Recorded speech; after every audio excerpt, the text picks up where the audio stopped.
Hey guys, this is Miles Bochansky here in the studio, and today I'm going to show you how to make that synth bass noise that you just heard using Waves plugins. So let's get started. So we're going to go into Pro Tools and we're going to open up the vacuum plugin. Now, the noise I have to start is a pretty boring one. Here's what it sounds like. There's a couple things we can do to beef it up. The first two steps I'm going to show you are the most important. So I'm going to pull up the HEQ, and what I'm going to do is pull up a lot of the mids and suck out all the high end and the low end that I can. You want to find a nice balance between it. So what that's going to do is allow us to distort it just a little bit. Now you can mess around with that. Here's a setting that I found to be enjoyable, and it sounds like this. So now we have a good place to start. You can always go back and adjust these at the end as you desire to just fine tune that noise. So next thing you're gonna wanna do is pull up the, I like the Manny Marroquin distortion. You can use a different distortion, but this one's really nice. It has a lot of control over the EQ within it, so you can do a lot of cool things. Here's a setting that I found to be nice, and this is what you get when you run it through.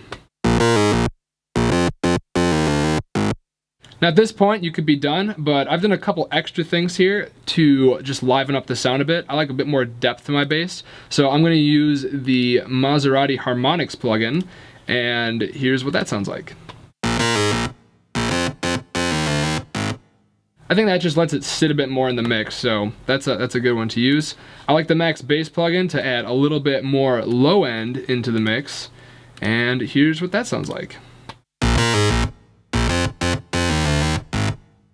So that's a good one just to get some nice bottom end on it. And then if you want to do additional EQ and tone shaping, I like to use the Manny Marroquin Tone Shaper. So here's what you can get from that. So that's pretty cool. And the last thing I like to do is run it through a Pwigchild compressor. There is a setting on here called Rave Bass that I think sounds really good. And I'm going to pull on the gain just a little bit because it gets pretty loud, so watch your volume here. And I'm going to pull up the threshold just a little bit more to compress it a bit. And at this point, I'll consider my noise to be done.